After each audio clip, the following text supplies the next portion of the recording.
Now on Sunrise and streaming on CrossroadsToday.com. The details as an Edna murder suspect appears in court. And local leaders gather to discuss the future of Victoria. We'll share what's on their radar. Plus, today marks 20 years since Hurricane Katrina slammed the Gulf Coast. The storm's impact 20 years later. And for us, we're looking at a bit of another hot day today, both today and tomorrow, with some of us near 100. But if you don't like the heat, we still have a cool front in the forecast this weekend and maybe another one next week. All that in the weather coming up. And the Victoria Gators look for a Thursday night opening victory versus Texas Christian Lions. We'll give you the full highlights, again, some stats and post-game interviews later on in sports. You're watching 25 News Now Sunrise.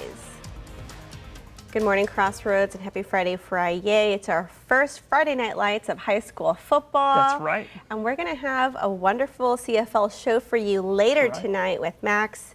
And Parker, can we expect some good weather? That's right. That CFL show is going to be about 10:35, and actually we have the game of the week. It's going to be at 7. We're going to have all those football details later because before any of, well, I'm going to guess spoil the hint. It's going to be a hot one today. Before the heat gets here, it's actually pretty warm already. Got a lovely sunrise as well this morning. We are starting out the day 78 degrees right now in Victoria, 2 degrees off of our dew point, 76.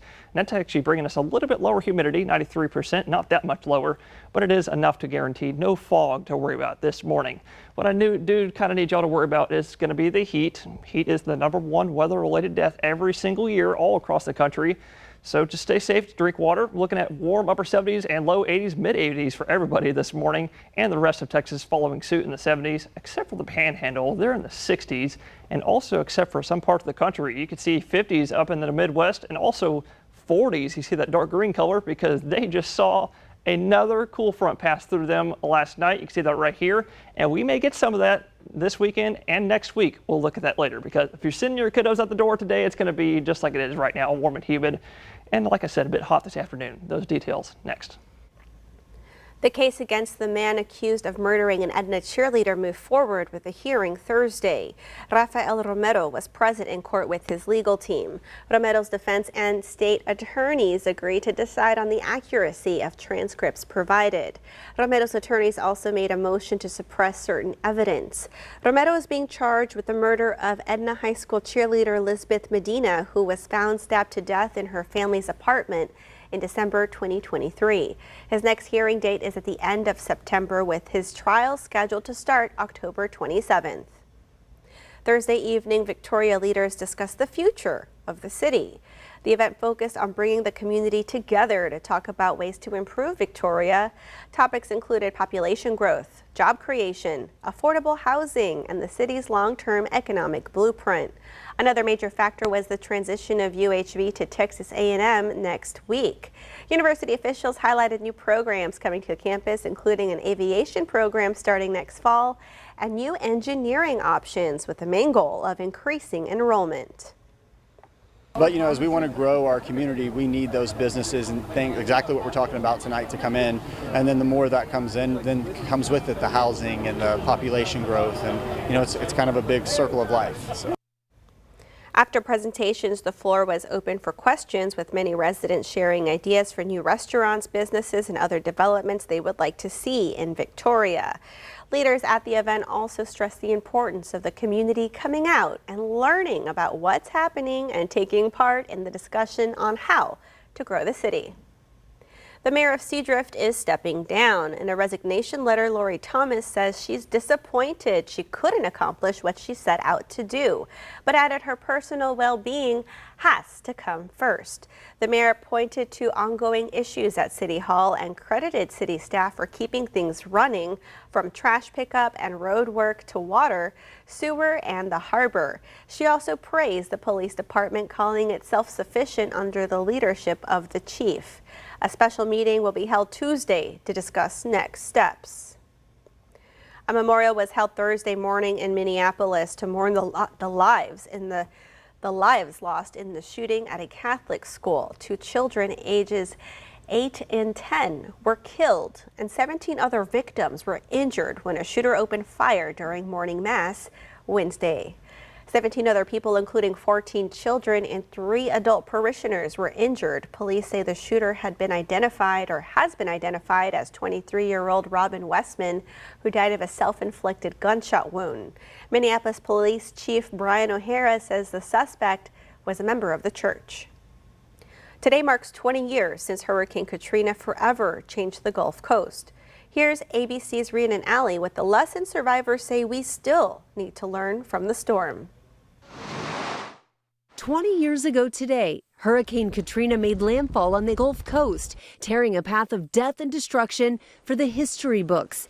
New Orleans suffering catastrophic flooding after the levees failed, submerging at least 80% of the city. People trapped on their roofs, waiting days to be rescued. The hurricane, one of the nation's worst ever natural disasters, left nearly 1,400 people dead, caused billions of dollars in damage, and raised unsettling questions about the lack of preparedness among government leaders at the local, state, and federal level. We need help! Across the Gulf Coast, Katrina displaced more than 1 million people. In New Orleans today, only 61% of the evacuated residents have returned. Those who went back were determined to rebuild. So many people affected by this storm. Our Robin Roberts was brought to tears reporting on the hurricane back in 2005. She grew up in Mississippi. I had never in my entire life seen that kind of destruction. Now, 2 decades later, she returned to see how the region is coping. It's clear some areas have not fully recovered. But in the years after the storm, New Orleans invested in significant flood protections, rebuilt homes and schools, and repurposed abandoned properties. The city's recovery also shaped by the revival of its vibrant music scene. Robin also traveled back to her hometown in Mississippi. There's no discounting the destruction and the pain that New Orleans went through, but the eye of the storm went over the Mississippi Gulf Coast, not far from my home of Pasquishan. The high school she once attended, destroyed, a new building now in its place. Talk about being resilient. This is something about the South. You're not knocking us down completely. Rhiannon Alley, ABC News, New York. Federal Reserve Governor Lisa Cook is suing President Donald Trump. Her lawsuit filed Thursday marks the beginning of a landmark legal battle over what she calls Trump's unprecedented and illegal efforts to remove her from the central bank. Trump has sought to remove her over allegations of mortgage fraud. Cook is seeking a declaration that her firing is unlawful and void, and that the allegation of mortgage fraud is not cause for removal. Cook has not been charged with any crime. Remember, follow us on YouTube, Crossroads Today. Hit the like button and click that notification bell. The time now, it is 6:38 on our Friday morning. Here's a look at what's coming up next on 25 News Now Sunrise. It's official, the new interim president for a local university has been named. Growing fallout at the CDC after the firing of the new director only weeks on the job. I'm Nicole D'Antonio with the details and the reaction here in Washington. And also coming up next after the break and the short-term forecast, you heard me say it's going to be another hot one out there today before either of the cool fronts get here. So coming up next, I'll tell you just how hot I think it'll be near you, and we'll look at your football forecast. Here's a look at what you can expect on Community Crossroads. We hear from the Victoria ISD. We learn about a benefit for victims of domestic violence, an exhibit at the Museum of the Coastal Bend, and we hear from Keep Victoria Beautiful. It's called the Waste Wizard online tool, and it is specific for Victoria. So you can, put in there what you want to get rid of, and it will pop up what to do with it.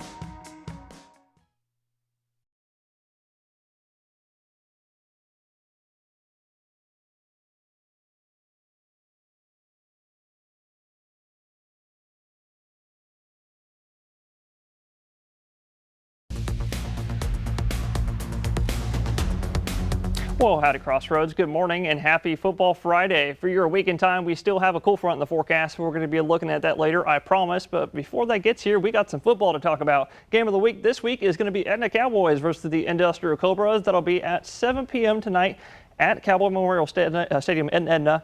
parents, y'all can expect some bit of a warm temperatures as we start the game. Kickoff 93 degrees, maybe 92 degrees underneath mainly sunny skies. It'll be pretty warm out there. End of the game, we'll be looking for 87 and maybe 88 degrees. But winds will be pretty light out there, 5 to 10 miles an hour out of the southeast. So kickers and quarterbacks, nothing really to worry about in terms of kind of readjusting the ball path. But for today, you can see, just like I was talking about, it's going to be pretty sunny on your future tracker. You can see all sorts of sunshine, maybe just a few passing clouds out there today, and also maybe just a couple showers because we're going to have a very low 10% chance for rain. It's going to be between 2 to 4 p.m. Might see just a couple showers, like I said. Otherwise, everybody else, it's going to be pretty sunny out there, bringing us highs in the upper 90s, which we'll look at here in just a second. Because also tonight, sometime between 7 to about 10 p.m., we're going to have a 20% chance only for our northern counties, Gonzales and Lavaca County, Hallettsville. Y'all might maybe see a few spotty showers around the area before that cuts off at around 10 p.m. And we're looking partly cloudy and then mostly clear for overnight tonight. Now, tomorrow, chances rise to 30%, and they're mainly going to be for the afternoon and the evening time. Otherwise, we're still going to be mostly sunny and hot out there, so stay safe in the heat before both of the fronts arrive, and we're going to look at that next.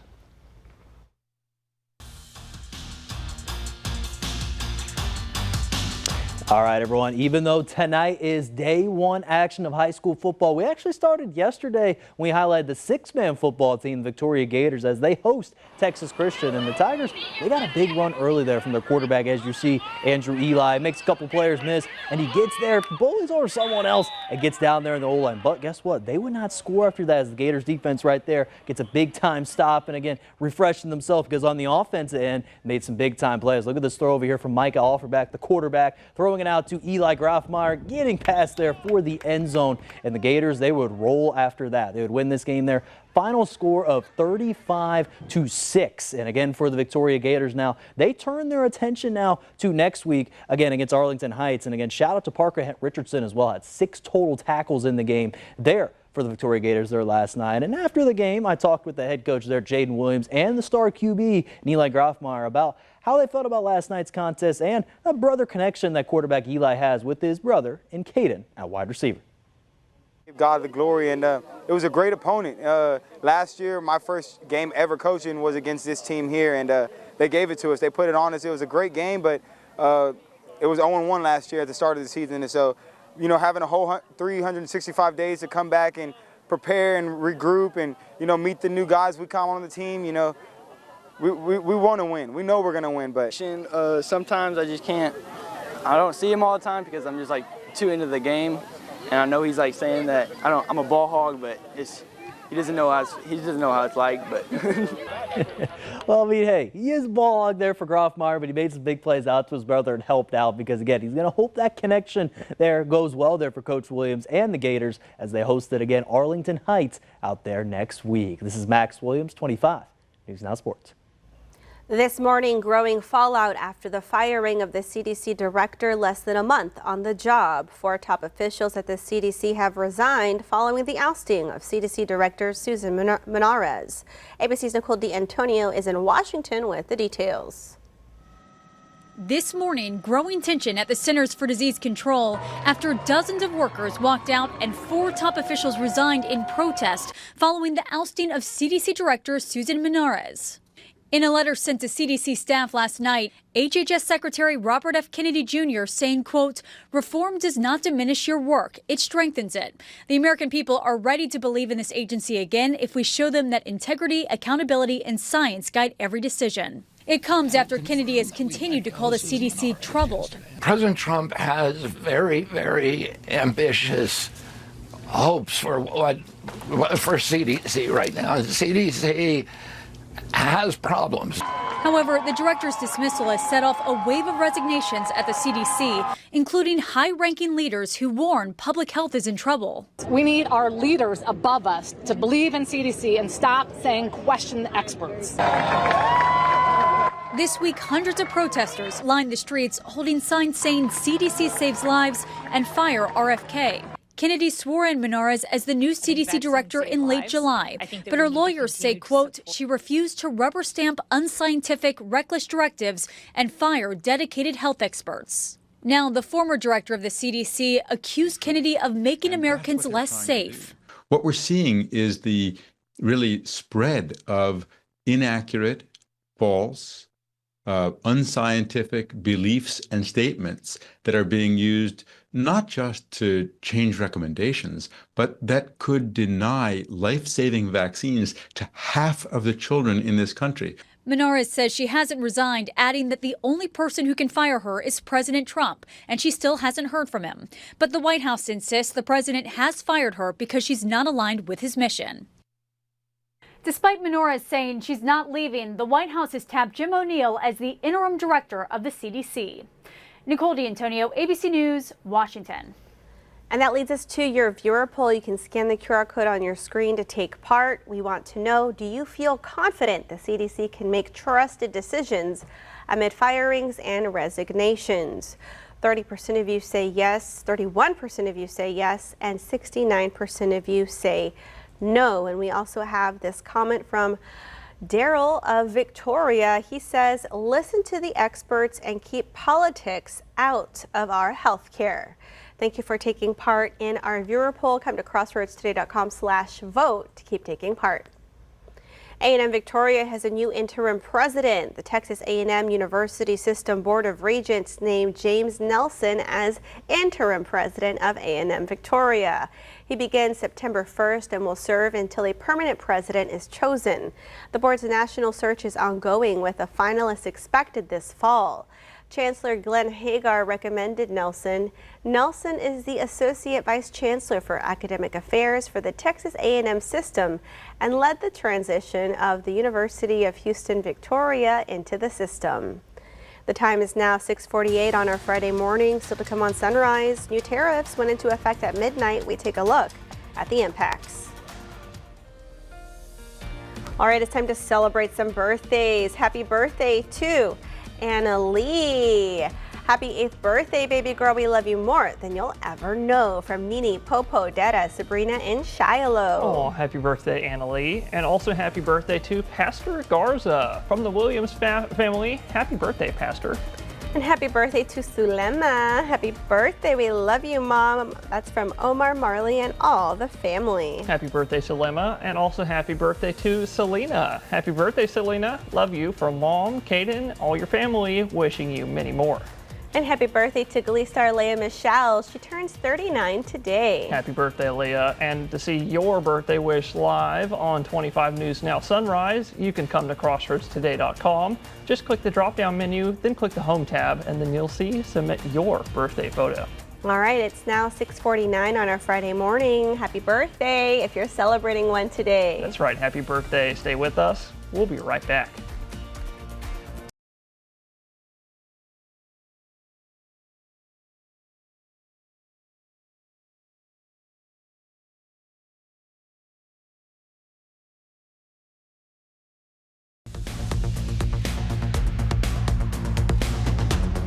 Well, good morning, Crossroads. I'm sure a lot of y'all saw the 7-day forecast just a few moments ago. First of all, you saw the heat coming back for today and tomorrow. Also yesterday, we were in the upper 90s. But if you're not a fan of the heat, we've been talking about it all week long, so I hope this is nothing new to y'all. We're still expecting a cool front for Sunday night. That should be bringing us some rain chances and also a little bit cooler temperatures, dropping to the low 90s. Some of us possibly lucky in the upper 80s. Now, if that doesn't excite you, how about taking another one, because I have another front coming through us on Thursday night, maybe passing through maybe early on Friday. But where it's coming from, well, it's coming from a few features in the upper atmosphere, and you're going to see all of it on your upper air tracker right here. Starting out with high pressure moving back overhead. That's just a dry air mass that's bringing back the sunshine for today and tomorrow, also weathering away our rain chances mostly. But if we look to the north right here, this big upper level low pressure system has brought the preliminary first cool front all the way down south to right about here. It's also bringing another front up in the northern states, but the first front is right about here, stalled up in North Texas. And as we go into the weekend time, this tropical low pressure system and another one currently over California are going to combine into one, and that's going to ride right over that high pressure ridge over the mountains and come off the mountains Sunday and send the remnants of the front through us Tuesday or Sunday night and into Monday. That'll keep us a little bit cooler. But then here comes the interesting part. Next week we have another low pressure system that will come off, sending another cool front down. First one dropping us to the low 90s. Second one, I think, dropping us to the 80s. And we're going to look at all of that more later on Sunrise. New tariffs took effect at midnight, closing a loophole affecting millions of international packages. Here's ABC's Sophie Flay with the impacts. This morning, dozens of countries have suspended shipments to the U.S. That's because overnight, at the stroke of midnight, the Trump administration ended a tariff exemption that was in place for nearly a century. It was called the de minimis exemption. It allowed packages worth less than $800 to enter the U.S. tax-free and with minimal inspection. It's very important, de minimis. It's a big deal. It's a big scam going on against our country, against really small businesses, and we put an end to it. With the exemption now ended, many countries' postal services are scrambling to adapt to the new paperwork and fee collection. And critics worry about delays because now even small, low-value packages are subject to the full scrutiny of U.S. customs officials. The administration says it's doing this for several reasons. First, they say it will reduce the amount of drugs and counterfeit goods flowing into the U.S. A new government report found 89% of all cargo seizures came from de minimis shipments, including 97% of narcotics seizures. And the Trump administration says this move will help small businesses. These foreign countries were sending in little packages for free and knocking out our mom and pop businesses across America. The administration first ended the de minimis exemption for China back in May, targeting companies like Shein and Temu, which built their business models around shipping millions of ultra-cheap packages directly to American shoppers, tax-free. Supporters also say the president's new tariffs are bringing in big money to help bring down the federal deficit. According to one estimate, ending the de minimis loophole alone will bring in some $10 billion per year. But critics warn the tariffs could slow spending and could cost the average American household an estimated $1,300 this year. Sophie Flay, ABC News, New York. Still to come on Sunrise, news to know before you go. A major court decision opens the door for families of a historic tragedy to seek justice against a foreign government.